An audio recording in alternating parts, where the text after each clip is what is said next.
Bonsoir, chers internautes. Merci d'être avec nous ce soir et bonsoir, mes invités. Bonsoir, Awa. Bonsoir tout le monde.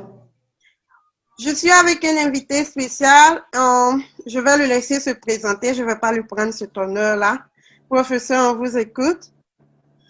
Merci. Je suis Marius Hervé Nguesson. Je suis prêtre de l'Église catholique. Je suis en mission en Belgique. Je suis docteur en théologie et professeur de théologie et au séminaire de Namur, ici en Belgique. Et donc, écrivain. Et voilà, un peu, voilà. Je suis de la Côte d'Ivoire. Ravi de vous connaître. Et Idriss, tu vas te présenter.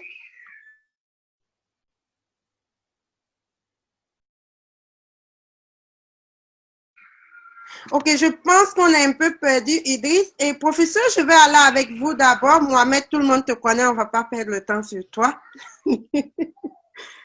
Professeur, je vais aller avec vous.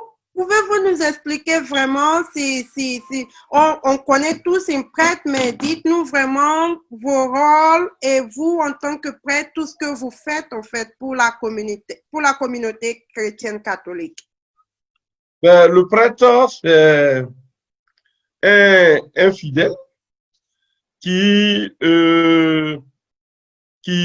répond à un appel de Dieu, qui choisit de devenir celui-là qui conduit la communauté,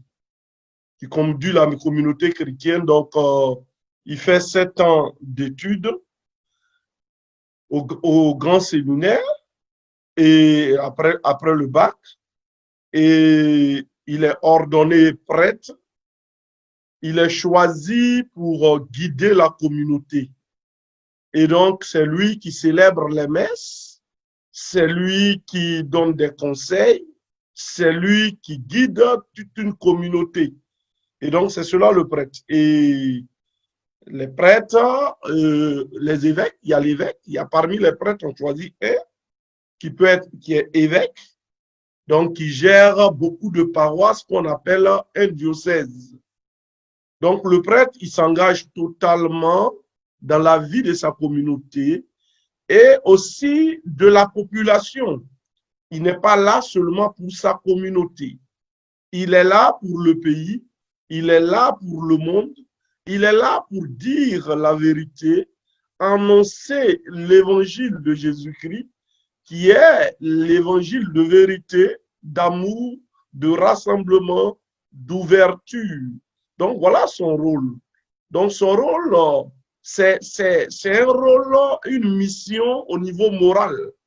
Il doit apporter quelque chose au niveau spirituel, moral, éthique. Et pour le bien, il doit dire la parole de justice. Il doit être vrai devant Dieu et devant les hommes.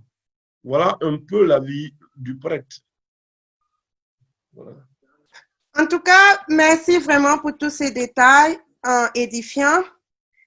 Et on est tous au courant de ce qui se passe en Côte d'Ivoire actuellement, la situation politique avec le 3e mandat qui a été annoncé. Et avec votre permission, vraiment, je voulais vous demander qu'est-ce que vous en pensez et quelle est votre vision vraiment avec ce nouveau petit problème-là qui se pose. Merci bien. Merci bien pour surtout l'invitation.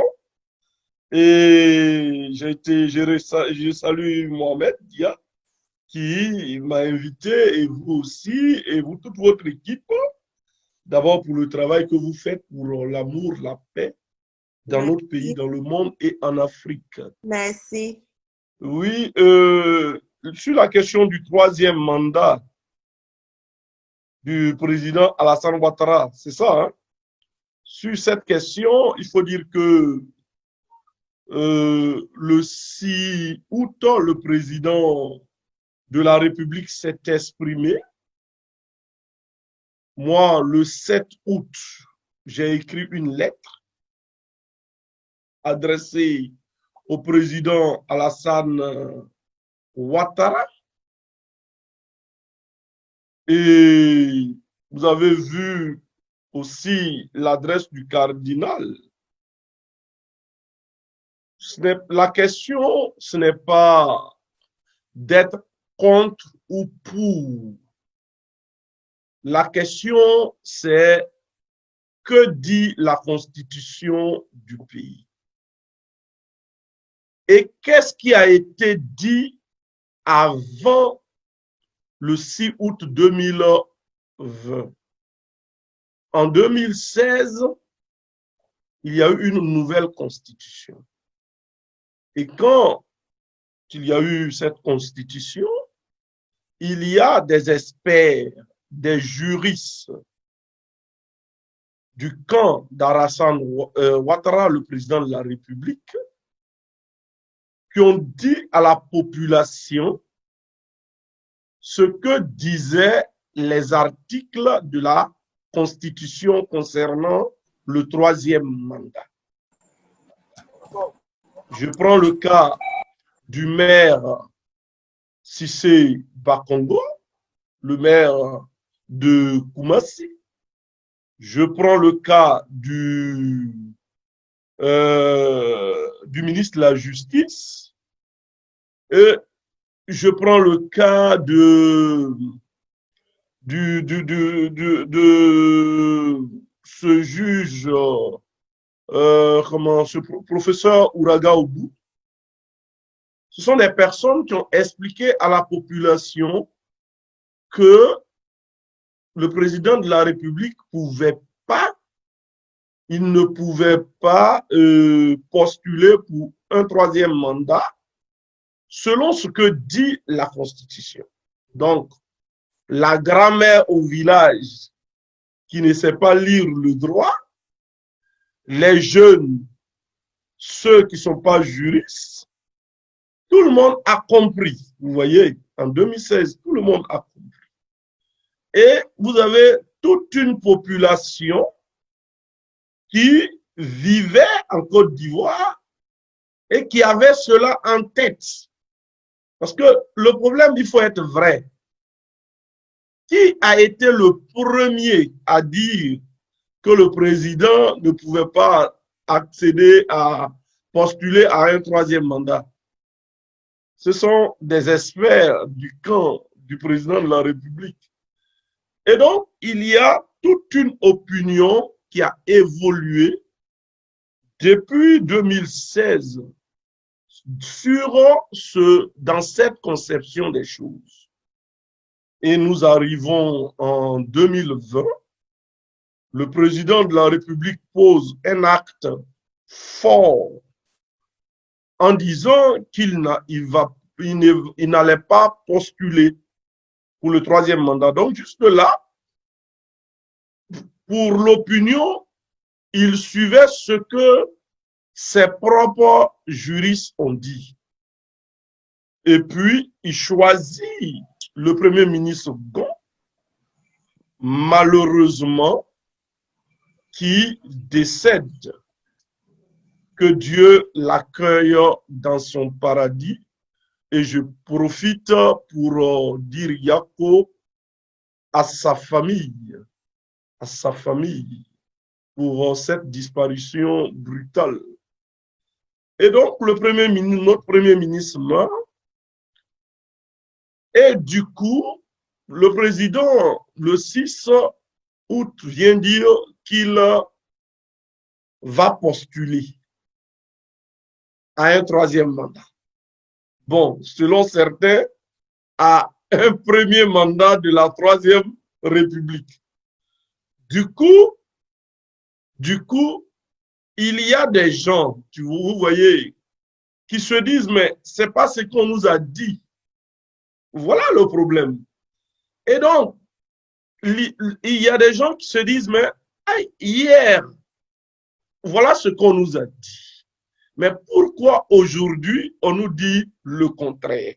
Voilà le problème. Et du coup, Le président de la République, qui est considéré comme un homme cohérent, parce que les partisans d'Ado disent toujours que Ado dit et puis il fait, vous voyez. Et donc, du coup, il y a, vous voyez, nous sommes dans un pays d'au moins 20 millions.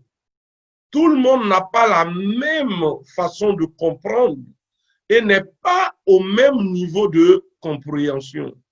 Voilà pourquoi il faut être vrai dès le départ. Il ne faut pas créer du flou.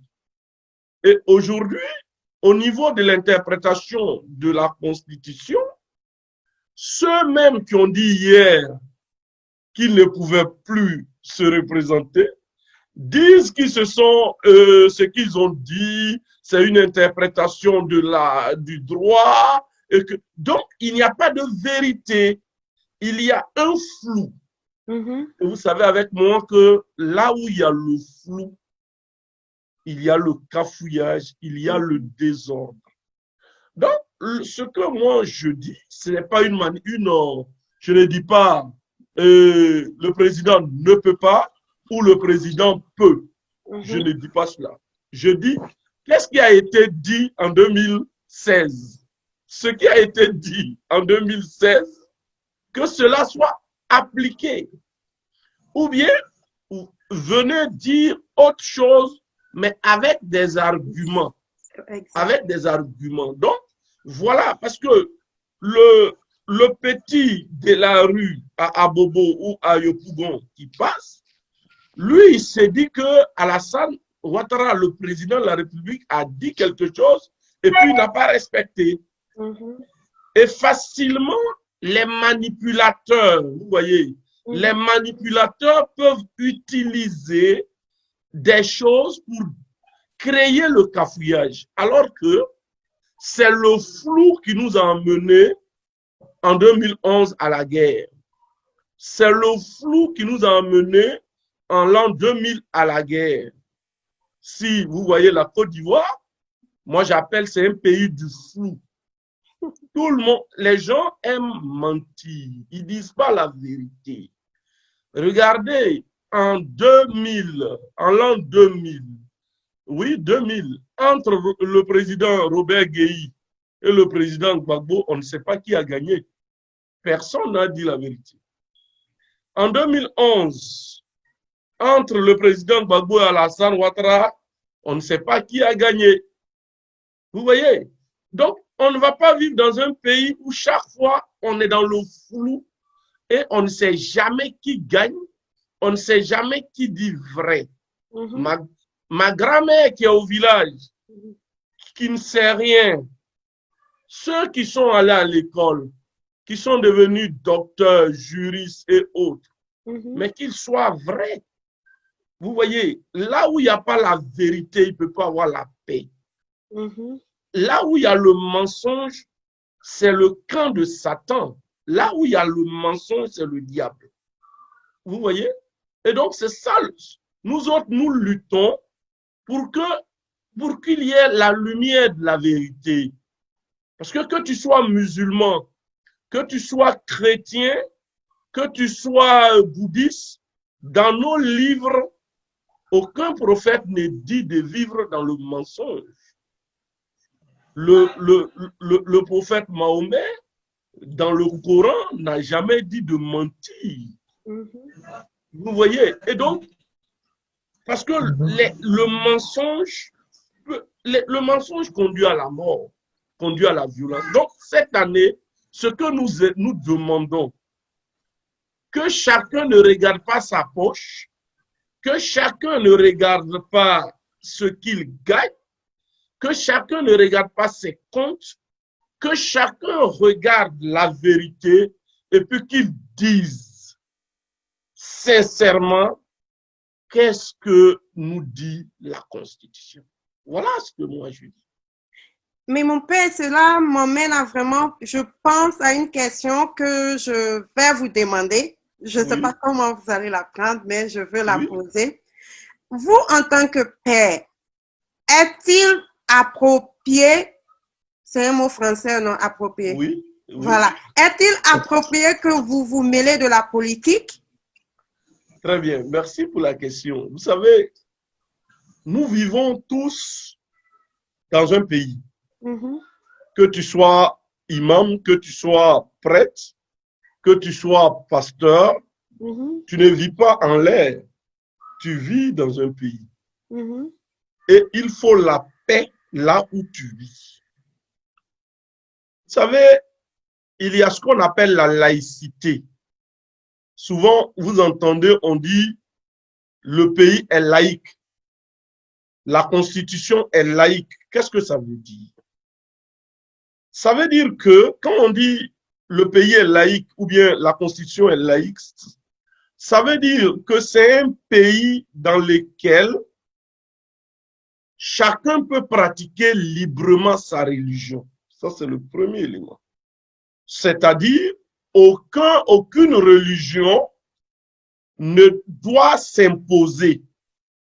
Vous voyez, il y a des pays qui ne sont pas laïques. Quand vous prenez l'Arabie Saoudite, par exemple, quand vous prenez, il y a certains pays, même en Europe, qui sont chrétiens. L'Égypte, par exemple, ce n'est pas dans la constitution égyptienne.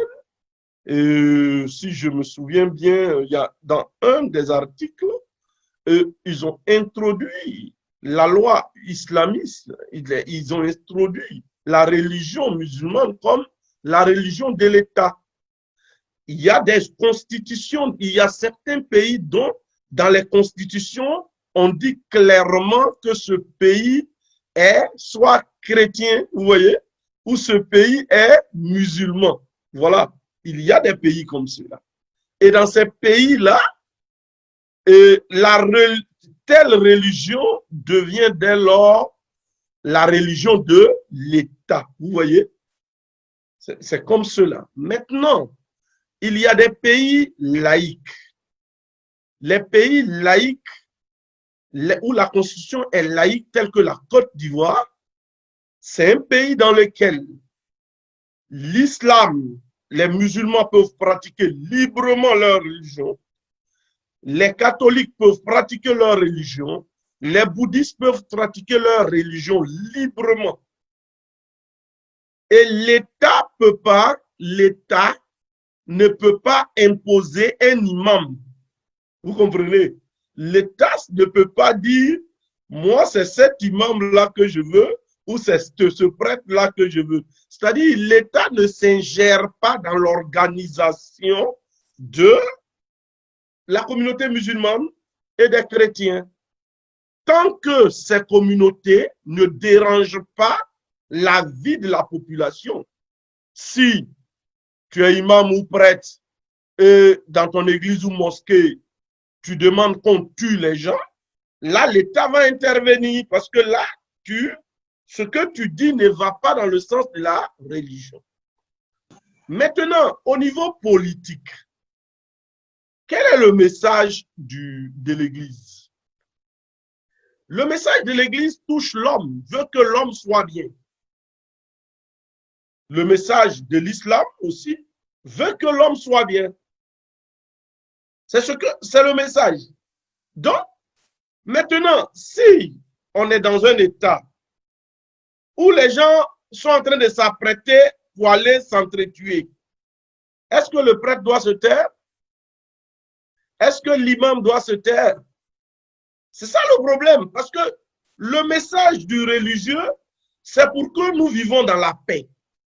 Mais si le religieux se tait quand il voit que là où le chemin où les gens sont, dans lequel les gens sont en train de partir, n'est pas un bon chemin, il va leur dire non. Il va leur dire non. L'imam va dire, là, c'est pas bien. Le religieux va dire non, ici, c'est pas bien.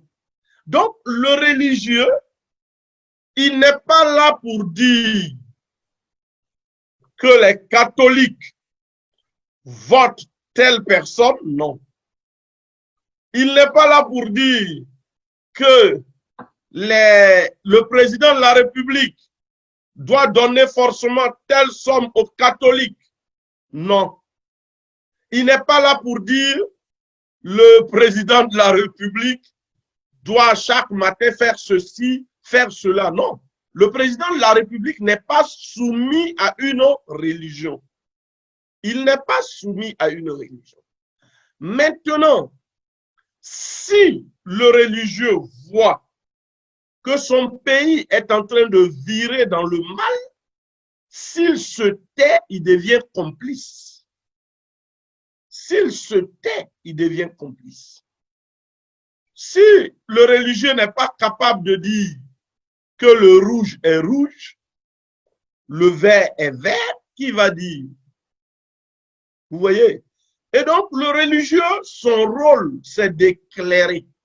Malheureusement, dès que le religieux éclaire, tout le monde crie, oui, le religieux ne doit pas parler de la politique, le religieux ne doit pas parler de la politique. Mais écoutez, les hommes politiques, là, mais c'est notre argent, on prend pour les payer.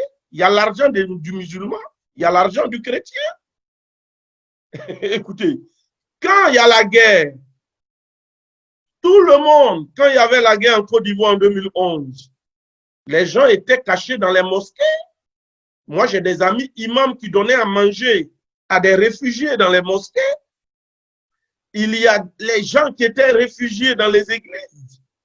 Les prêtres souffraient pour trouver la nourriture, pour les nourrir. On sait comment des prêtres ont souffert, des imams ont souffert. Nous aussi, nous avons des parents. On a des parents qui meurent pendant les crises. Nous ne sommes pas des anges, nous sommes des êtres humains. Moi, ma mère a marché 50 kilomètres dans la forêt pendant la crise. Écoutez, voilà, dans mon village, ils ont tiré partout. Il y a eu des morts. Il y a eu des enfants, des jeunes, on prenait des sachets, on mettait dans le feu, puis on mettait sur leur gorge pendant la crise. Et donc, quand tu as vu des choses, on a vu certaines choses, quand on est en train de voir que c'est en train de conduire vers ces genres de choses, on parle. C'est nous les religieux, les gens viennent nous parler. Quand des gens viennent te dire qu'ils ont violé sa mère devant lui et ils l'ont tué, c'est à nous, les gens viennent nous parler. Est-ce que c'est aux ministres que les gens viennent parler? Les victimes, là, moi j'ai reçu des musulmans qui sont venus me parler. Il y a des chrétiens qui vont voir des imams pour parler de ce qu'ils ont vécu. C'est nous, on garde dans les cœurs. Donc, celui qui nous dit les religieux ne doivent pas parler, mais non, si les religieux ne doivent plus parler, c'est qu'on doit fermer les églises. C'est qu'on doit fermer les églises. Mais le religieux ne doit pas mettre le feu. Il ne doit pas mettre le feu. Vous comprenez? Et donc, le message du religieux, c'est un message de la vérité, de la justice, de la paix et de l'amour. Ce n'est pas un message de guerre. Ce n'est pas un message qui doit conduire aux affrontements entre chrétiens, musulmans non chrétiens, chrétiens et bouddhistes. Voilà le rôle de la religion. Mais la religion n'est pas là pour caresser quelqu'un quand la personne est en train de préparer des fusils pour aller tuer. Attends, voilà. Donc voilà ce que je peux vous dire sur cette question. Voilà. Donc, mon père, moi, ça me pousse à vous poser une autre question à travers pratiquement le même sujet. Oui. On a pu donc constater que l'archevêque, dans la même idéologie, a fait un discours, on va dire, qui est un peu mal passé au niveau du pouvoir actuel. Oui.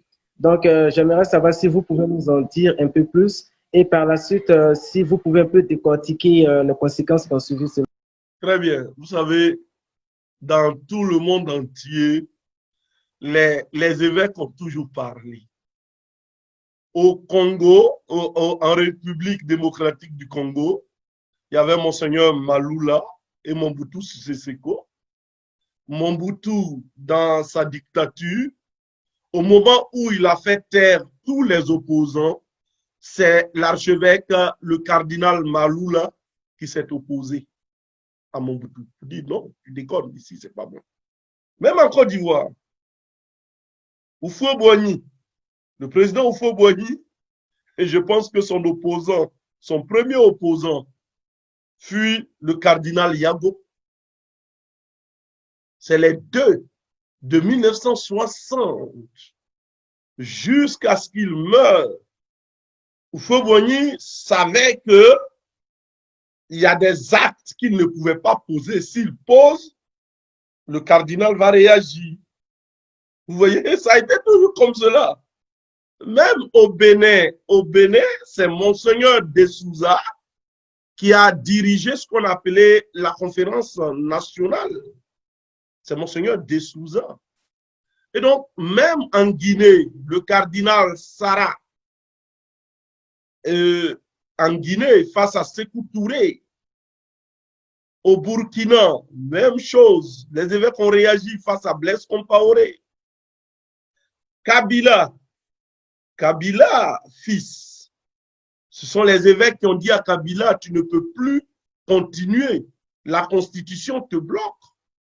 Et il y a eu des marches à Kinshasa en 2019. L'Église a pesé pour qu'il y ait la vérité. Et donc, vous savez, en 1999-2000, c'est Monseigneur Awana, l'archevêque de Yamoussoukro, qui a dit à Robert Guéhi, que tous ceux qui sont autour de toi sont en train de te tromper. Fais attention, il n'a pas écouté. En 2011, lorsqu'il y avait cette tension entre le camp Gbagbo et le camp Ouattara, c'est mon évêque, Monseigneur Salomon Lezouche, l'évêque actuel de Yopougon, qui a écrit une lettre qui est passée dans les journaux pour dire c'est Alassane qui a gagné. C'est un évêque qui a pris le courage et qui a écrit. C'est sa liberté. Mais quand il a écrit, tout le monde l'a applaudi. Le camp Alassane l'a applaudi. La ministre Anne Gouleto a écrit pour dire voilà un véritable homme de Dieu. Vous comprenez? C'est ce que la ministre Anne Gouleto a dit au sujet de Monseigneur Salomon Lezouche. Au moment où il a dit cela, le camp Gbagbo disait que c'est un vendu. Vous voyez? Donc, vous suivez, hein? Et on va arriver en 2000, même en 2011 toujours, le même cardinal actuellement, l'archevêque Coutouin, quand on bombardait Abidjan et le camp Ouattara était confiné à l'hôtel du Golfe, c'est lui qui envoyait des prêtres prier pour eux là-bas. C'est lui. Il envoyait la communion des prêtres, dit des messes. Puisqu'il y a des catholiques là-bas, il fallait aller prier pour eux. Prier non seulement pour les catholiques, mais pour les autres aussi qui étaient là-bas. Et les gens le traitaient, le cardinal, de alassaniste. Vous voyez? Et le président Alassane Ouattara lui-même, à la cathédrale Saint-Paul, lors d'une messe, a dit que son père spirituel, c'est le cardinal Coutouin. C'était en pleine église. Hein. Ce même cardinal qui a fait le message là. Ce même cardinal. OK. Le président Alassane Ouattara a dit que c'est son père spirituel. Les gens applaudissent. Et c'est ce même cardinal qui envoyait les gens prier, faire la messe là-bas, parce qu'on ne peut pas abandonner, même des prisonniers reçoivent des prêtres. Les prêtres rendent visite aux prisonniers, donc on ne pouvait pas abandonner des hommes dans un hôtel pendant des semaines sans rencontrer un prêtre. Non, non. Pour montrer déjà que l'Église catholique n'a pas un camp. Hein. Donc, vous voyez, l'Église catholique n'a pas un camp. Et cette année, le même cardinal dit, et il n'a pas dit que le président Alassane ne pouvait pas. Il a dit deux choses. Il a dit que, vu tout ce que les juristes d'Alassane avaient dit, vu tout ce qui, toutes ces tensions depuis qu'il a annoncé sa candidature, il n'est pas nécessaire que le président se présente. Quand on dit il n'est pas nécessaire, c'est qu'on laisse cela à ton appréciation. C'est-à-dire, lui n'a même pas dit qu'il ne doit pas. Et le cardinal a dit après que je propose qu'il y ait une réconciliation avant d'aller aux élections. Il a dit une élection n'est pas, l'élection n'est pas urgente par rapport à la paix. Et donc, ce que le cardinal a dit, les mêmes qui hier applaudissaient l'Église, lorsque l'Église dit, lorsque l'évêque disait que c'est, Monseigneur Salomon disait que c'est Alassane qui a gagné, les mêmes aujourd'hui disent que le cardinal est diable. Non, vous voyez, c'est-à-dire, pour finir, on n'est pas vrai, c'est-à-dire, on veut que tout, on dise tout dans le sens de ce que nous on veut. Vous voyez, aujourd'hui, la seule chose que les gens veulent montrer, c'est que l'Église catholique est contre Ouattara. Non. Non, c'est vraiment, c'est-à-dire que ceux qui pensent ainsi ne connaissent pas l'histoire récente de la Côte d'Ivoire. Je dis bien en 2011, quand c'était chaud et personne n'osait dire la vérité, c'est l'évêque. L'évêque, c'est Monseigneur Salomon qui a écrit. Quand il a écrit, ben, les gens ont dit qu'il n'a pas raison, il ne devait pas parler. Mais ce qu'il a dit n'engageait que lui. Il a dit ce que lui, il pensait. Bon, il a parlé, ce n'est pas au nom de l'Église. Hein. Il a parlé en tant qu'évêque, il a parlé en son nom. Mais le camp RDR l'a applaudi. Mais aujourd'hui, le mot nécessaire, simplement, mais le cardinal donne un avis. Mais si tu veux, tu respectes. Si tu ne veux pas, tu ne respectes pas. Il ne dit pas que tu es obligé. Mais mon père, je vais vous interrompre un instant. Oui. Ne pensez-vous pas que le message que Monseigneur a dit a un peu effrayé le camp du président actuel parce qu'ils savent à quel point la communauté vraiment peut suivre un homme de Dieu et ce genre de choses? C'est ça. Oui, mais vous voyez, au niveau des chrétiens catholiques, le RHDP a plein de chrétiens catholiques. Le cardinal, il a parlé, vous savez, dans l'église, il y a ce qu'on appelle la conférence épiscopale. C'est le président d'un organe, de tous les évêques, quand ils se réunissent, ils choisissent un comme leur président. C'est lui qui est le chef de l'Église. Et c'est lui qui parle au nom de tous les chrétiens. Et actuellement, c'est l'évêque de Katiola, qui est le président des évêques de Côte d'Ivoire. Et c'est lui qui parle au nom de toute l'Église. Le cardinal a parlé en son nom et au nom de sa, bon, pas de sa communauté d'Abidjan, mais il a parlé. Mais je vais vous dire quelque chose. Quand le cardinal a parlé, tellement que son discours était doux, parce que les gens ne lisent pas tout le discours, hein. Quand le cardinal a parlé, j'ai pris son discours. J'ai essayé de voir le discours des évêques du Congo contre Kabila, les évêques du Burkina contre Blaise, et puis j'ai comparé. Mais quand j'ai comparé, mais le cardinal, lui, tout ce qu'il a dit, c'était l'unité. Et il a dit, je pense que face aux tensions, est-ce que c'est nécessaire? C'est-à-dire, est-ce que si tu poses ta candidature et puis on tombe dans la violence, est-ce que c'est bon?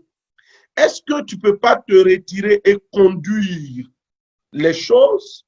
Voilà, il a dit, ce qu'il a dit, ça, au niveau du discours, là, quand il a fait le discours, toi, peut-être vous-même, vous avez ignoré le discours.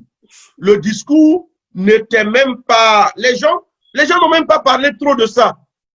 Je vous dis que beaucoup de chrétiens ne savaient pas, même pas que le cardinal a parlé. Mais ce sont les ministres qui sont partis créer le cafouillage, qui ont fait que tout le monde s'est intéressé à ce discours. Vous voyez, parce que nous sommes dans un pays où les gens aiment oui ou non, ils aiment ce qui est dur. Et comme le cardinal a été doux, les journalistes n'ont même pas trop parlé de cela.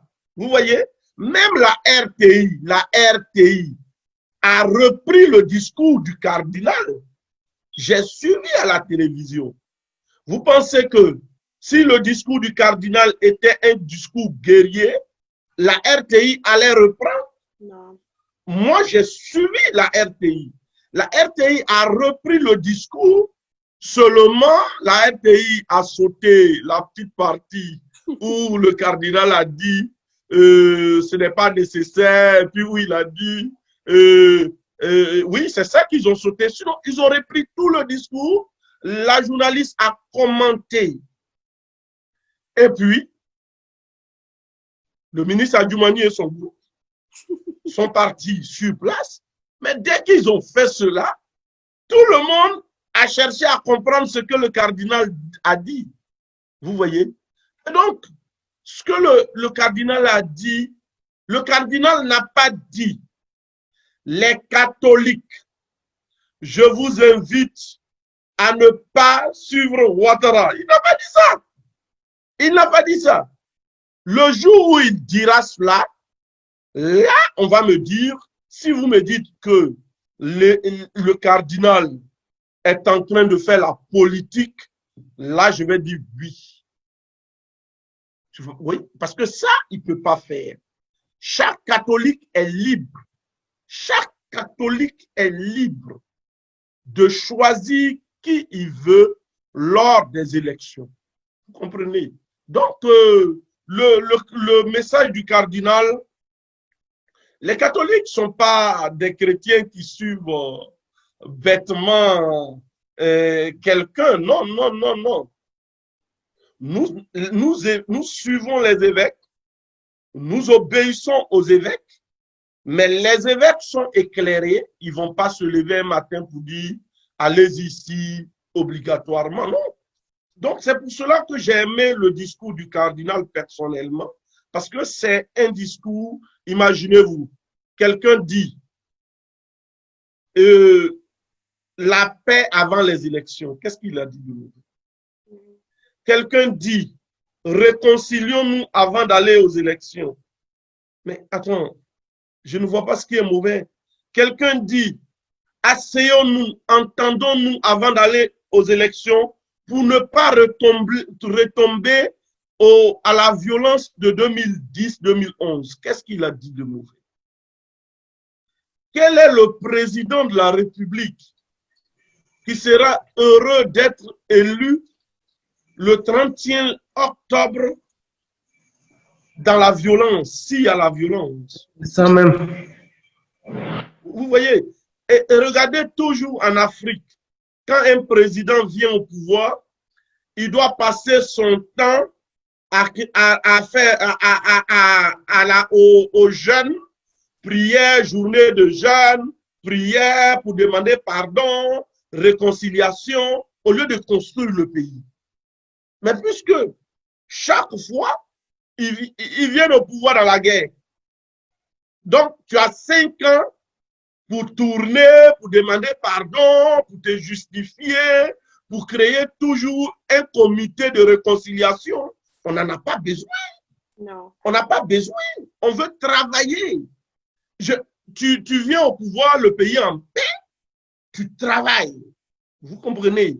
Et donc, pour éviter ce que le cardinal a dit là, c'est ce qu'on va faire après. Hein. C'est-à-dire, on va aux élections dans le cafouillage, les gens s'entretuent, et puis il y a un qui est élu, et puis après, on va commencer à parler de réconciliation partout. Mais pourquoi ne pas parler de réconciliation avant d'aller aux élections? Pourquoi cette année, on ne peut pas prêter serment, jurer, nous les Ivoiriens, à aller à une élection apaisée? Pourquoi? Voilà ce que nous voulons. Vous pensez que les autres, tels que le Sénégal, tels que le Nigeria, où il y a le Ghana, où il y a les passations au pouvoir entre deux chefs d'État, nous aussi on veut assister à ça. Vous comprenez? Au niveau de l'Église, nous militons pour 0 mort lors des élections. Vous comprenez? Et donc, ce que le ministre a dit, a fait, et puis son groupe, c'est des actes simplement qui peuvent conduire à des affrontements religieux. Vous comprenez? C'est pas beau. Et cela m'amène à vous demander, mon père, après que le ministre soit passé, nous avons appris que vous avez l'Église catholique a porté plainte, ils ont envoyé une lettre plus haut. Qu'est-ce que vous pensez que c'était là? Qu'est-ce qu'il y aura comme conséquence? Et l'autre question, c'est est-ce que le chef d'État ou ce même ministre est venu s'excuser ou vous a réadressé avec un peu plus de respect, en fait, pour corriger son erreur? Bon, là, jusqu'à présent, on n'a aucun élément qui s'est excusé ou pas. Il n'y a aucun élément. Ce que je peux dire, c'est que les imams, beaucoup d'imams, la communauté musulmane, la communauté protestante, les religieux ont été solidaires vis-à-vis du cardinal, vous comprenez? Et ça, c'est bien. Et ça, c'est bien parce que on ne peut pas accepter qu'un lieu sacré soit violé, que ce soit la mosquée, que ce soit un temple ou une église. Dans un pays, quand on commence à violer les lieux sacrés, c'est qu'on a perdu la tête. Il faut respecter les lieux sacrés. Il faut respecter les lieux sacrés. Ça, il faut le faire. Concernant le pardon, ben, il n'y a pas d'acte de pardon que je connais. Non, rien n'est fait, à ce que je sache. Hein. Mais concernant la plainte, je ne sais pas. C'est la presse. Vous savez, la presse dit beaucoup de choses. Ça, au niveau de l'archevêché de manière officielle, rien n'a été publié. Donc, je ne sais pas si une plainte a été portée ou pas. Mais quand on viole ton domicile, tu peux porter plainte à la police. Hein. C'est un lieu privé.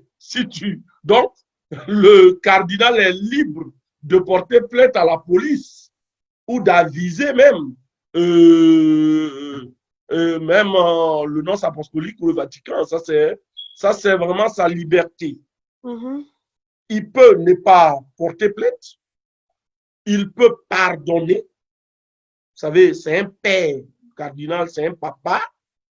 Il peut dire, je laisse tomber. Vous comprenez? Donc, il n'y a pas, les gens commentent plein de choses. Je ne pense pas que ça va créer d'autres problèmes. Non, non, non, non, non. Je pense que ça sera réglé d'abord entre les responsables du pays. Maintenant, au niveau de l'Église, comme l'acte qu'ils ont posé, ce sont des catholiques, tu comprends? Ils disent qu'ils sont des catholiques, ils ont posé un acte, mais on peut les sanctionner au niveau de l'Église. On peut les sanctionner. C'est comme un musulman qui va à la mosquée, qui vandalise sa mosquée, mais l'imam va regarder dans le Coran qu'est-ce qu'on dit, et puis on applique. Est-ce que vous comprenez? Donc, parce qu'ils disent qu'ils sont catholiques. C'est comme si tes enfants te disent, bon, on a commis ça, maman, c'est nous, on a fait ça parce que nous sommes tes enfants. Tu peux leur dire, ben, dans cette famille, je vous ai dit toujours, voilà ce qu'on ne fait pas, voilà ce qu'on ne fait pas. Comme tu as fait, je vais te fesser. Donc, vous savez, la sanction, c'est un remède pour soigner. Hein. Donc, la sanction, ce n'est pas parce qu'on ne t'aime pas qu'on te sanctionne, mais c'est pour te dire, c'est pour te tirer des oreilles que tu ne fasses pas. Donc, si on sanctionne le ministre Adjoumani et son groupe, d'abord, c'est un groupe qui n'est pas reconnu, c'est-à-dire c'est un groupe qui n'est pas reconnu, donc ils font du faux. C'est un groupe qui n'est pas reconnu dans l'Église. Reconnu par qui? Par l'Église. Ça n'existe pas, ce groupe. Ils ont inventé le nom d'un groupe. Ils ont inventé le nom d'un groupe pour poser certains actes. Vous comprenez? Donc, l'acte qu'ils ont posé, le cardinal est libre, hein, vous savez. Mais si il y a une sanction, parce que quand dans l'Église catholique, quand des groupes agissent sans respecter les règles de l'Église, on les sanctionne. Hein. Il y a des groupes dans l'Église qui sont sanctionnés jusqu'à aujourd'hui. On les suspend de leurs activités. Donc, le cardinal peut les suspendre. Ça fait partie. Et s'il les suspend, les gens vont commencer à parler de politique. Non, non, non, non, non. Dans l'Église catholique, une chorale, un groupe, même un prêtre qui pose un acte qui ne va pas dans le sens de l'Église, il peut être sanctionné. Ça aussi, c'est comme ça la vie. Hein. Et donc, quand ce qu'ils ont posé comme acte, on ne le fait pas. Vous savez, dans l'Église catholique, avant qu'un groupe ne parle, le groupe demande la permission du curé. Parce que le lieu où ils sont partis, il y a un chef, il y a un curé, il y a un prêtre qui est là. Tu lui adresses une note pour dire, je veux parler, je veux organiser une activité sur la paroisse, ce qui n'a pas été fait. De deux, donc ils n'ont pas reçu de l'Église une autorisation pour parler. Donc, voilà. Mais, ce que les gens oublient, les gens doivent savoir, ils sont libres. Dans l'Église, tu es libre de parler. Ils pouvaient faire leur conférence dans une autre salle à Abidjan. Il n'y a pas de souci. C'est des hommes. Ils sont dans l'Église ne ferme pas leur bouche. Mais imagine-toi, tu me provoques, ou bien je dis je suis fâché contre toi, et puis pour te répondre, je viens chez toi à la maison pour te répondre. Mais tes enfants peuvent me frapper. Donc tes enfants, c'est un savoir-vivre. C'est un savoir-vivre. On ne va pas chez quelqu'un pour répondre. Hein. Parce que le cardinal, l'église, là, c'est son église. Hein. C'est lui le chef de l'église. Si l'église brûle tout de suite, s'il y a quelque chose dans cette église, c'est le cardinal qu'on convoque. Imaginez-vous ce acte qu'ils ont posé. S'il y avait des jeunes catholiques sur place là-bas et qui n'ont pas été contrôlés et qui réagissaient, vous voyez ce que c'est. Vous voyez, parce que vous savez, dans les questions de foi, il faut être prudent. Parce qu'il y a des gens qu'on ne maîtrise pas, hein, dans les questions de foi. Il y a des jeunes, imaginez-vous, il y avait 5 jeunes ou bien 10 jeunes, et qui voyaient cela, qui attaquaient les ministres. Vous savez qui on allait convoquer? C'est le cardinal. Hein.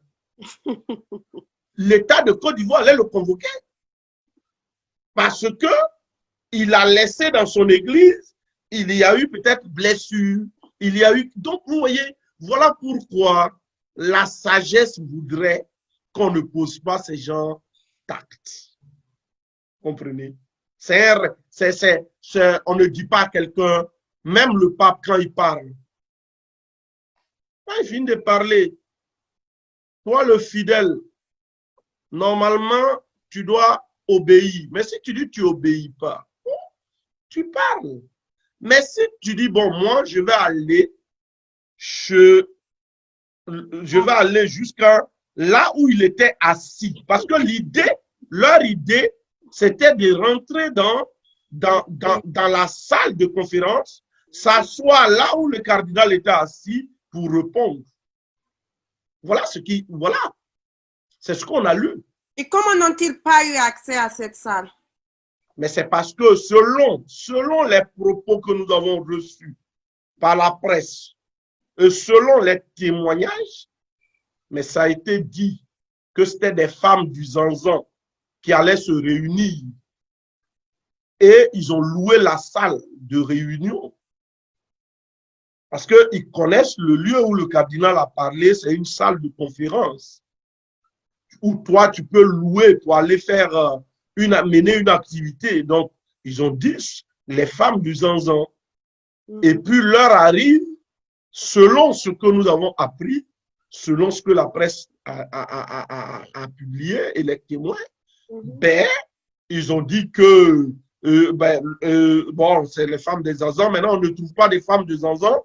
Tout d'un coup, c'est des ministres avec des micros. Écoutez, vous voyez, respectons-nous un peu, vous voyez, cette conférence-là, ces ministres-là, ils prenaient une salle à Abidjan et puis ils disaient, ben, nous ne sommes pas d'accord de ce que le cardinal a dit et voilà pourquoi nous ne sommes pas d'accord. Il n'y a pas de souci, vous voyez, mais vous voyez, c'est un peu, c'est pas beau, vous voyez, c'est pas beau. C'est comme si le président Alassane Ouattara parle, quelqu'un n'est pas d'accord, puis il dit, je vais aller m'asseoir sur sa chaise pour lui parler. Est-ce que c'est bien? Même en famille, on ne fait pas ça. Même au village, on ne fait pas cela. Vous voyez, nous sommes africains. Et regardez même quand vous lisez le texte du cardinal, mais parce que le cardinal, il sait qu'il parle au chef d'État, il y a un ton qu'il a utilisé. Il y a un ton qu'il a utilisé parce qu'il parle au chef de l'État de Côte d'Ivoire. Vous savez, il y a vraiment toute une manière. Ce qui s'est passé, c'est pas bien pour les catholiques, mais les musulmans aussi ne doivent pas suivre ces genres d'actes. D'autres religieux ne doivent pas suivre ces genres d'actes. Vous comprenez? Parce que la religion, pour nous qui croyons, la religion, quand tu blesses une religion, tu blesses Allah, tu blesses Dieu. Voilà un peu ce que je peux dire. Ok, moi je veux vraiment retourner sur votre lettre, mais avant d'y partir, je veux demander à Drissa et Mohamed si vraiment ils ont des questions pour vous qu'ils la posent. Drissa d'abord. D'accord. Monsieur Guessan, bonsoir. Moi, je voudrais particulièrement vous poser une question. Oui. Je voudrais tout d'abord savoir Alors, qu'est-ce que nous pouvons faire? Sinon, qu'est-ce que l'État peut faire pour arrêter les violences? Sinon, disons, stopper les violences ethniques qui a provoqué la décision du président. Ok. Vous savez, en Côte d'Ivoire, on ne devait pas avoir des problèmes ethniques. Vous savez, c'est les politiciens qui créent tout ce cafouillage. Avant, en Côte d'Ivoire, quand tu es au sud, après le CM2, quand tu as eu ton entrée en sixième, on t'affecte à Korogo, ou on t'affecte, tu es de Korogo, on t'affecte à Bounois, et nous avons vécu tous, voilà comment nous avons vécu.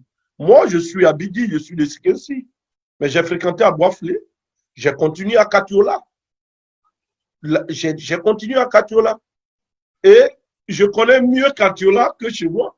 Vous comprenez? Donc, voilà comment la Côte d'Ivoire est.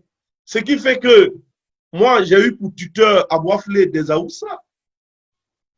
J'ai eu pour tuteur en classe de cinquième jusqu'en troisième des Aoussa du Niger. Et c'était des musulmans. Moi, j'étais chrétien. Et je vivais avec eux, je suis chrétien et je vivais avec eux. On mangeait le repas au jeûne de Ramanda, on mangeait à 5 heures du matin. Vous comprenez? C'est cela la Côte d'Ivoire. Et vous pensez que moi aujourd'hui, je peux voir des gens du Niger en Côte d'Ivoire puis je vais les insulter? Non, j'ai été élevé. Vous comprenez? Katiola, est-ce que moi je serais heureux qu'on attaque Katiola? Là où j'ai bu du Tchapalo? Vous comprenez? Là où j'ai mangé mon kabato? Attends. Et donc, souvent moi je regarde cette Côte d'Ivoire-là, je ne comprends rien. Je ne comprends rien. Dites-moi, quelle famille de Côte d'Ivoire qui n'a pas une nièce au nord ou un neveu au sud? Quelle famille du nord qui n'a pas un neveu à l'est ou une nièce? Mais on est mélangés, vous comprenez. Mais les gens veulent toujours créer parce que les politiciens, comme quand ils voient qu'ils n'ont pas trop de soutien, ils créent une guerre ethnique. Ils créent des problèmes ethniques. Ou religieux. Ça, c'est une tactique des politiciens. Quand ils voient qu'ils perdent leur électorat, comment faire pour avoir des gens? Il faut créer un problème ouest-est pour que tout l'ouest me soutienne ou tout l'est me soutienne. C'est un système des hommes politiques, africains surtout. Et c'est ce qui, actuellement, l'enjeu, c'est cela. L'enjeu, c'est cela. Et quand ils ne réussissent pas le côté ethnique, ils créent le côté religieux. Parce que si tu crées le côté musulman contre chrétien, mais si tu es chrétien, tous les chrétiens seront à toi. Si tu es musulman, tous les musulmans seront à toi. Voilà, c'est ce qu'ils sont en train de faire. Et quand tu les regardes venir, quand tu les vois venir, chacun se dit, mais je regarde derrière moi, je n'ai pas trop de soutien. Attention, il faut créer quelque chose pour dire, c'est les catholiques qui ne veulent pas que je sois président. Une fois que tu as dit ça, il y a certains musulmans qui vont se lever pour dire, vraiment, je ne l'aime pas, mais comme les catholiques ne veulent pas, je vais le soutenir quand même. C'est les musulmans qui ne me veulent pas. Les chrétiens vont dire, bien, je ne l'aime pas, mais comme les musulmans ne le veulent pas, je vais l'aimer malgré. Vous voyez, c'est sur ce terrain qu'ils sont en train de jouer, tous. Quand tu les regardes, ils sont en train de jouer sur ce terrain. Parce que eux tous, ils savent que les Ivoiriens sont déçus d'eux. Eux tous. Ils savent que les Ivoiriens où ils sont là, ils veulent plus vivre ce qui s'est passé en 2011. Ils savent que les Ivoiriens sont fatigués de guerre. Et donc, ils veulent jouer sur le côté ethnique. Moi, personnellement, ce que je préconise, c'est d'abord le report des élections. On reporte les élections, simplement. Et on prend le temps, si c'est 1 an, si c'est 6 mois, on prend le temps, si on aime vraiment la Côte d'Ivoire, de sillonner partout, de vraiment prendre le temps, la manière dont vous et moi nous sommes en train de parler. On va utiliser les réseaux sociaux, utiliser tous les moyens pour enlever de la tête des gens qu'une élection n'est pas une affaire de musulmans chrétiens, ce n'est pas une affaire de nord-sud, c'est une affaire de qui peut nous permettre d'être en paix, de manger et de vivre. C'est ça. Mais pour arriver à cela, il nous faut du temps. Et c'est pour cela que je dis, à 2 mois, regardez ce qui s'est passé déjà à Beaunois, à Daoukro et à Divo. Vous voyez, déjà, regardez ce qu'on a vu. Vous voyez. Et chacun est en train d'utiliser les vieux démons d'ivoirité, les vieux démons de toi tu es sudiste, toi tu es nordiste, mais il n'y a pas de nordiste, il n'y a pas de sudiste, il y a ivoirien. C'est un Ivoirien qui est au sud, c'est un Ivoirien qui est au nord, vous comprenez? Et donc, nous, ce que je préconise vraiment, c'est cela. C'est continuer, parce que nous, la seule chose que nous pouvons faire, c'est de parler. Il faut parler. J'ai écrit un livre qui va sortir où je propose que dans les quartiers d'Abobo, Yopougon, dans les quartiers, on commence à apprendre. Par exemple, chrétiens et musulmans se réunissent 1 fois par mois pour prier ensemble pour la paix. Il ne faut pas, c'est-à-dire à 1 an même des élections, apprendre à vivre, à se retrouver. Moi, je propose cela. Dans les villages, dans les coins, il faudrait que les imams, pas les imams, les musulmans, le vendredi, on dit, bon, si c'est un mercredi par mois, musulmans et chrétiens vont se réunir. Ils parlent ensemble de la paix. Vous voyez, il ne faut pas attendre, parce que qu'est-ce qui se passe? Ce qui se passe, c'est que à l'approche des élections, les responsables religieux se réunissent et puis ils disent, voilà une coalition des religieux pour la paix. Mais attendez, qu'est-ce que ça nous a apporté depuis? Ça nous a jamais apporté quelque chose, parce que souvent, ces responsables religieux-là ont des discours dans lesquels on les voit, dans leur discours, on se dit qu'ils sont baboïstes, ils sont alassanistes, ils sont soroïstes. Donc, quand ils parlent, la base n'écoute pas. Il faut changer de système. Il faut que la base se rencontre. Il faut que la base se rencontre. Déjà, on a la chance, musulmans, catholiques, Assemblée de Dieu et autres, on se rencontre dans les mariages, on se rencontre dans les familles, on se rencontre dans les lieux de travail et au marché. Il faut recréer des choses, des rencontres. Il faut recréer des rencontres. Voilà ce que moi je propose de manière concrète. Hein? Les jeunes musulmans à Bobo, les jeunes catholiques à Bobo, on doit avoir l'habitude de se créer une fois par mois des rencontres. Les femmes musulmanes, les femmes chrétiennes se rencontrent Et ils parlent ensemble de l'élection. Vous comprenez?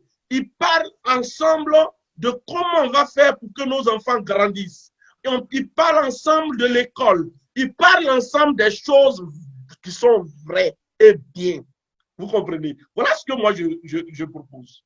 Mais si nous restons chacun dans son coin, il y a l'autre qui va se dire, ceux-là, ils sont en train de penser à nous attaquer. Les autres aussi vont aller dire, ceux-là, ils sont en train de penser à nous attaquer. Et puis, c'est la guerre.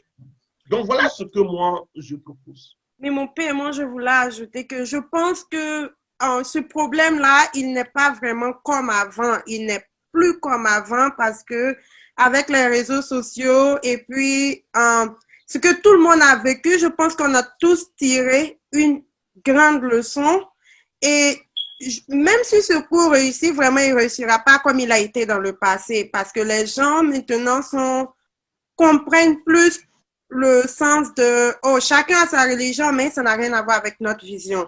Chacun a son ethnie et tous nos œuvres contribueront à la Côte d'Ivoire unie. So, je pense que ce problème-là n'est pas comme avant. Je ne dis pas qu'il n'existe pas, mais sur les réseaux sociaux, j'ai pu voir vraiment des musulmans et des chrétiens tous vraiment blâmer le ministre pour ce qu'il a fait, ce qui montre déjà une union, ce qui montre déjà vraiment une collision d'idées et puis ce genre de choses. Donc, je pense que ce qui va beaucoup plus aider, c'est vous, les hommes de Dieu, à chaque fois que vous avez l'opportunité, comme vous venez de le faire maintenant, c'est de rappeler que la religion importe peu, l'ethnie importe peu, ce qui compte, c'est nous-mêmes, la personne vraiment. Voilà. Donc, je ne sais pas, Mohamed avait une question. Oui. Deux, mais je vais poser les deux en même temps. Donc, mon père, déjà, je me demandais, par rapport à la situation actuelle, est-ce qu'on ne court pas vers l'embrassement du pays lorsque nous voyons déjà que on empêche, par exemple, l'ancien président d'avoir son passeport, son ivoirianité, on va dire, est mise en cause. Lorsqu'on voit, par exemple, Soro qui est tout simplement réfugié dans un pays voilà, éloigné. Donc, tout cet aspect-là, qui n'a rien à voir déjà avec le troisième mandat, même si le président décide de laisser le troisième mandat, est-ce que tout ça, ça ne va pas embrasser donc le pays? Et par la suite, comment pouvons-nous situer la Côte d'Ivoire lorsque nous voyons le rôle que le président joue dans, par exemple, les sanctions de la CEDEAO envers le Mali, qui est un pays voisin direct de la Côte d'Ivoire? Est-ce que ça ne va pas isoler un peu plus la Côte d'Ivoire? Merci bien, merci. Et je suis d'avis avec Madame Awa. Je suis d'avis avec vous. Et aujourd'hui, le contexte a changé. En 2011, il y avait une rébellion, bien armée déjà. Cette fois-ci, on n'a pas de rébellion. C'est déjà Dieu merci. Donc, on s'est déjà une chance. Donc, parce que en 2011, on avait une rébellion et des forces de défense qui s'affrontaient. Et nous, les pauvres, on partait faire les élections. Donc, voilà, cette fois-ci, Dieu merci, on n'a pas de rébellion. Ça, c'est un. Donc, la situation n'est pas la même. Deuxièmement, je pense qu'on devient de plus en plus mûr et mature. On essaye de comprendre doucement. Je ne pense pas que la situation va être grave. Je pense que il faut être optimiste. Avec les réseaux sociaux, c'est chacun doit être messager dans sa famille. Chacun doit être messager dans son village. Chacun doit être messager lorsqu'on est 3 ou 4. Vous comprenez? On est 3 ou 4. Il y a des gens qui n'ont jamais perdu quelqu'un à une guerre. Ils ne savent pas ce que c'est que perdre quelqu'un.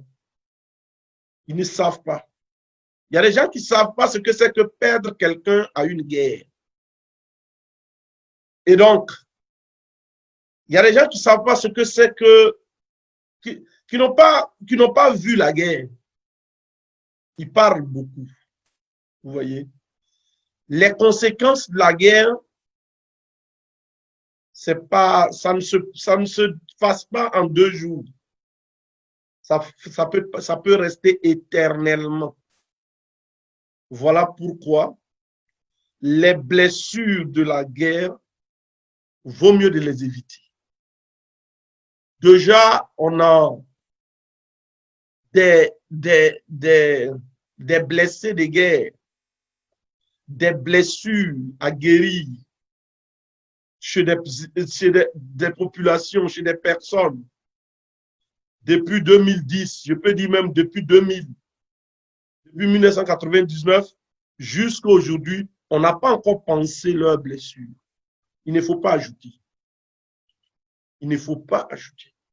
On a des milliers d'Ivoiriens silencieux qui ne parlent pas, qui sont blessés dans leur cœur, qui sont blessés dans leur âme, qui ne parlent pas. Et qui, chaque fois qu'on monte le ton, on réveille encore leurs blessures. Je pense que je préfère qu'on cherche à penser leurs blessures que de créer d'autres blessés. Vraiment. C'est pour cela que je saisis cette occasion déjà pour interpeller, pour demander pardon à nos hommes politiques. Demander pardon au président de la République, au Premier ministre, au camp, au président Bédié, Assoro, au camp Gbagbo et autres, Mabri, que chacun dorme et réfléchisse. Qu'est-ce que je dois faire pour ne pas qu'on viole une fille dans les élections? Qu'est-ce que je dois faire pour ne pas qu'une vieille au village court dans la forêt jusqu'à tombe? Qu'est-ce que je dois faire pour ne plus qu'on tue un soldat, un policier militaire pendant ces élections? C'est la question. Je préfère perdre mon poste de ministre que de voir des milliers d'Ivoiriens mourir. C'est très important. Le poste de ministre, tu peux l'avoir encore. Vous comprenez? Il y a des réfugiés. Donc, il y a trop de blessés. Il y a trop de blessés. Guérissons ceux-là. Qui peut nous proposer un programme de guérison intérieure, de guérison, de dédommagement vrai de toutes ces personnes qui souffrent dans leur cœur? C'est ce que je veux pour la Côte d'Ivoire. Ça, c'est ce qui peut nous donner la paix. Et je l'ai dit à un de mes amis, je n'aime pas les réconciliations imposées. Ce n'est pas parce que l'autre est pauvre, il n'a pas de force, qu'on va lui dire, tu es obligé d'accepter ma réconciliation. Non, non, non. Laissons la parole aux autres, ceux qui sont blessés. Dire ce qui les a touchés. Et petit à petit, selon notre manière de faire envers eux, eux-mêmes, ils vont nous dire, je vous pardonne. Voilà pourquoi, peut-être que je rêve, mais j'aurais voulu que le président Ouattara, le président Bédié, le président Soro, le président Gbagbo, le président Soro, ensemble, main dans la main, sillonnent chaque région de la Côte d'Ivoire pour dire un seul mot, nous vous demandons pardon. C'est ce que moi je veux. Voilà tout ce que je veux. Parce que quand je suis assis dans ma tête, j'imagine des Ivoiriens et Ivoiriennes couchés qui ont mal dans leur cœur et qui ne peuvent rien dire. Parce que ceux-là, c'est la plus grande bombe. Parce que demain, on ne sait pas leur enfant, ce que leur enfant va devenir. Dans le but de se venger, on ne sait pas. Dans 10 ans, dans 7 ans, dans 20 ans. Voilà. Donc, on ne va pas retomber, je pense bien, à une autre guerre. Je pense que, comme je le dis, le 31 octobre n'est pas encore arrivé. Donc, je crois à une seule chose, que Dieu Tout-Puissant réagisse dans les cœurs. Amen. Parce que aujourd'hui, on a le Burkina qui n'est pas stable. On a le Mali qui n'est pas stable. Si la Côte d'Ivoire est déstabilisée, tu as 3 pays déstabilisés. La Guinée aussi. Il y a la Guinée. Il y a la Guinée qui est là. Donc, vous voyez, on est dans une configuration dangereuse, raison pour laquelle, au niveau du cas du Mali, au lieu de ce que je peux dire, il faut chercher à rapprocher les camps. Il ne faut pas affamer la population. Il ne faut pas affamer la population malienne. Déjà, le Mali a des problèmes avec les djihadistes dans le désert malien, au nord du Mali, c'est ça. Hein? Si maintenant on affame Bamako et les autres, nous sommes en train de tuer tout un peuple. Voilà pourquoi je demande à la CEDEAO, au président de la République de Côte d'Ivoire, le président Macky Sall et tous les autres. Vous savez, le Mali actuellement est handicapé. On ne peut pas punir un handicapé. Quelqu'un qui a tous ces handicaps déjà, vous comprenez? Le Mali, c'est un pays, parce que si aujourd'hui nous laissons le Mali parce que si nous laissons le Mali souffrir, demain on ne sait pas ce que nous on aura. Hein? Quand il y a eu la crise, il y a des Ivoiriens qui se sont retrouvés au Mali, au Burkina, parce que ces pays étaient stables. Vous voyez? Parce que ces pays étaient stables. Donc, moi, si ma maison doit brûler, et puis la maison de mon frère au moins est protégée, peut-être je vais aller là-bas. Vous comprenez? Mais si ma maison doit brûler, et puis les maisons de mes frères aussi seront brûlées, mais pour finir, on est morts nous tous. Donc, je demande qu'il y ait la paix au Mali et que la Côte d'Ivoire soit stable et qu'il y ait la paix au Burkina. Nous avons besoin, tous ces pays-là, représentent un seul pays. Vous comprenez? Donc voilà. Et puis la Guinée aussi qui est mal partie. Et donc voilà un peu. Donc je pense pas que la Côte d'Ivoire sera embrasée. Non. Je pense pas. Je pense que il va y avoir un sursaut d'orgueil. Chaque 5 ans, on ne va pas refaire les mêmes bêtises. Seuls les imbéciles ne changent pas. Et je pense que nous ne sommes pas imbéciles. Et les réseaux sociaux aussi, il faut les utiliser comme vous le faites aujourd'hui. Il faut les utiliser comme vous êtes en train de le faire. Parce qu'il y a des gens qui parlent sur les réseaux sociaux, souvent ils ont la haine, qui parlent avec haine, qui parlent trop avec la haine. Non. Donc voilà un peu ce que je peux dire.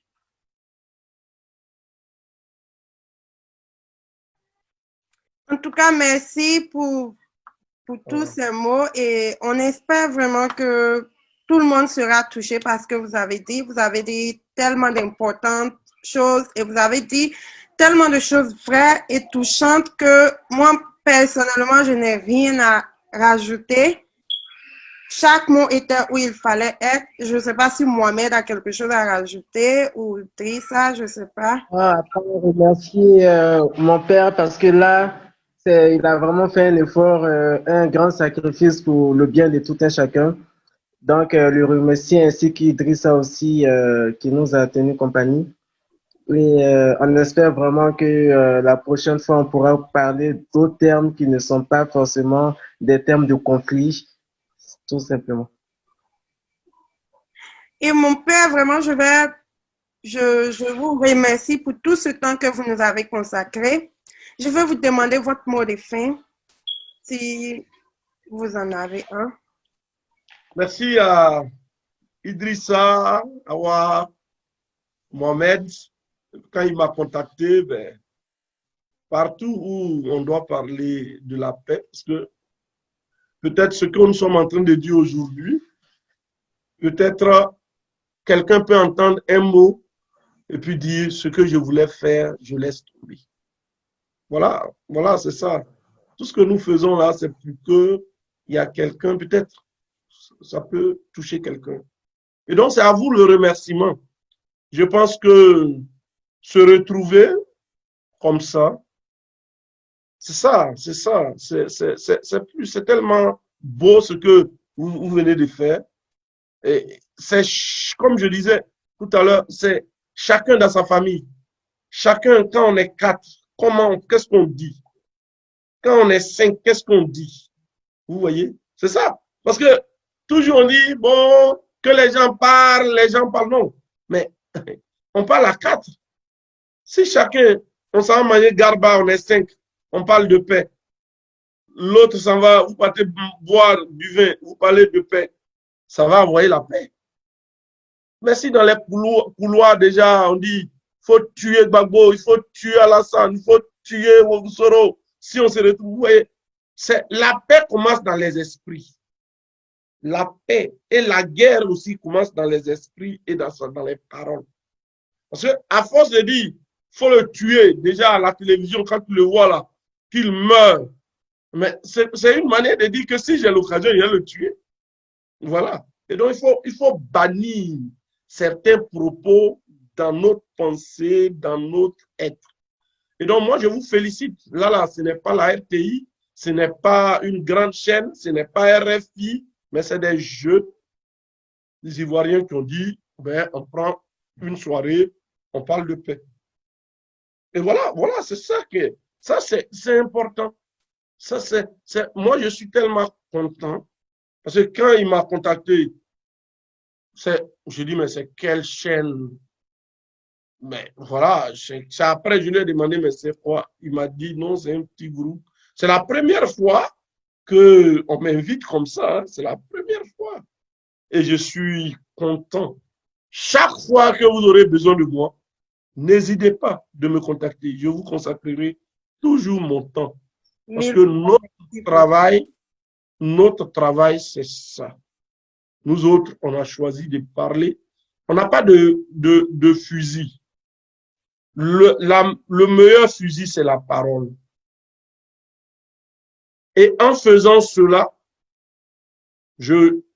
à travers vous, j'encourage ceux qui vont nous écouter, eux aussi, qu'ils organisent aussi ces genres de choses, des petites rencontres. Et ça peut nous donner la paix. Parce que nous sommes adultes. N'oublions pas qu'il y a des enfants de 10 ans, des enfants de 5 ans, des enfants. Chaque fois que tu dois parler de la politique, pense aux enfants. Ça, j'aimerais dire aux gens, à tous.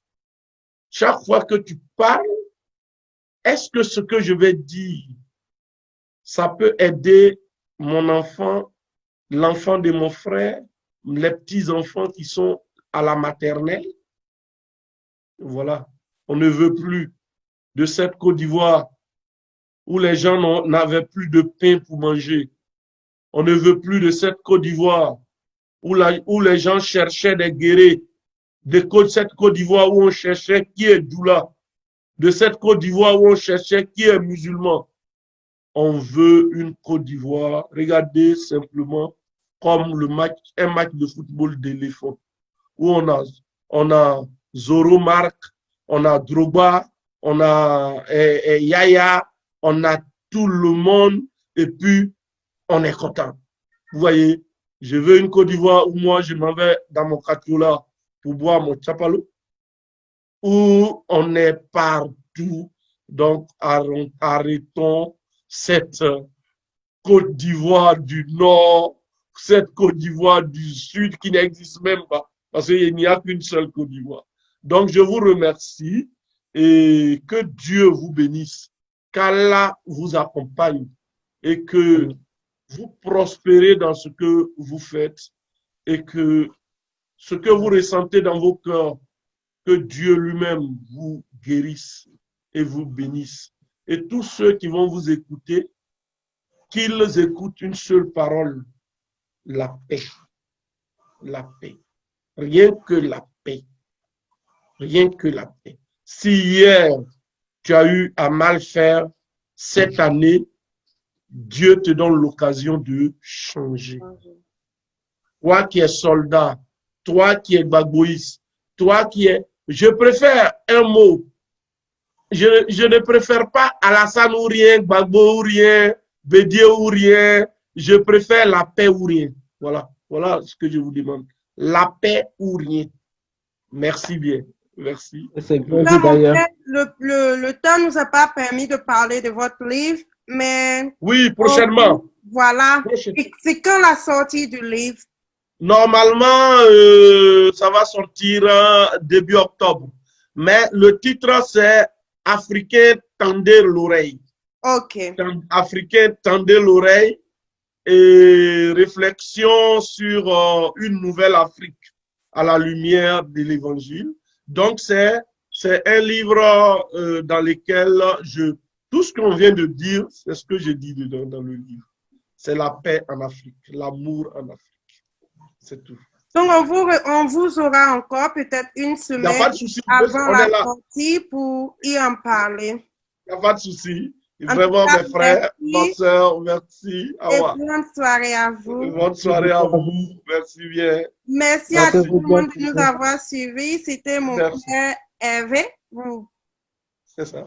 Et vraiment, on espère l'avoir encore pour tous ces mots de paix qu'il nous a fait entendre. Merci à tous d'être là. Merci Dissa, merci Mohamed, merci à vous. Au revoir.